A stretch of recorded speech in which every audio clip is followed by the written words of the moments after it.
the kohu. This is more of on a personal note. I have an interest in limus too that I get to eat. So I was noticing the kohu. You talked about the fourth genetic wave that we're going through now. Okay, right. Yeah. So maybe I'm wrong or not, but so I've noticed that some of the kohu seem to have more runners instead of just being more upright. They send out runners like legs. Is that? You know what? Just be aware. We've exceeded, at least in terms of the acidity. So I'm wondering if we're at a critical point. You know, because a couple of years back, we had limu just disappear. Yes.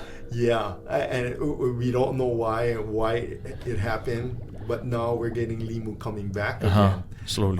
It's one of those things. I don't know what it is, and but we don't have, say, the vaiole washing up on the beaches like they no used more to. Lipoa, no more the ogo. Yes. Yeah, I miss all that. Oh. Yeah. So, but the ogo, I think that too, I think was also on overharvesting. Oh, really? I think people weren't leaving.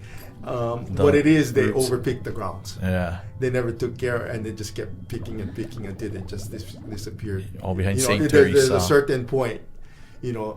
Well, that's the same thing that happened in Kaneohe. We used to pick ogo right by Kokukai, places like that. Real nice kind of ogo and stuff. But it's not like that anymore. But what's interesting with that is that this, to me at least, you know, the limu grounds I go, everything would disappear. Not just the ogo, not just the all the pilau limu too, or the the hypnia. So we don't have it washing up. Yeah. Remember when way back when the UH botany, this is Jennifer Smith, was working on botany. So in her study, I think she had measured that the sea lettuce had grown like to 17 feet long. Wow. But it's telling you that all this excess nutrients. So from the effluent and the injection wells, that was resulting in all this extra algae that was fertilizing the ocean. Well, basically. fertilizing the ocean, but then the algae was like taking over the reef.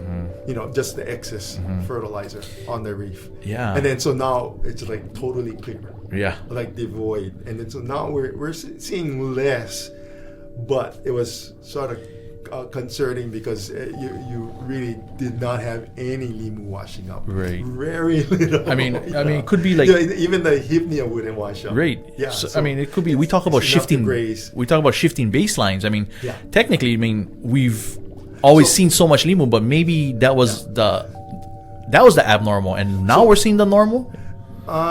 It's different, a different time. So what's interesting is that on Oahu, because they've been releasing the collector urchins. The Hawaii. Okay. So what's interesting in that, what we've noticed, because when we monitor our what we call coral reef monitoring sites, was that the collector urchins actually bloomed on their own. So we're talking Ma'alaya, Kihei, and they bloomed on their own, and then they grazed down the algae themselves. Then I'm kind of now questioning in Kaneohe Bay, has it been just so imbalanced that they don't bloom on their own? So we're trying to get in this supplemental, so it could be a multitude of things occurring that is linked to this. Everything from ocean changes to overharvesting to it's several different things grazing occurring at the same time. Yeah. Interesting. Oh, that's super interesting.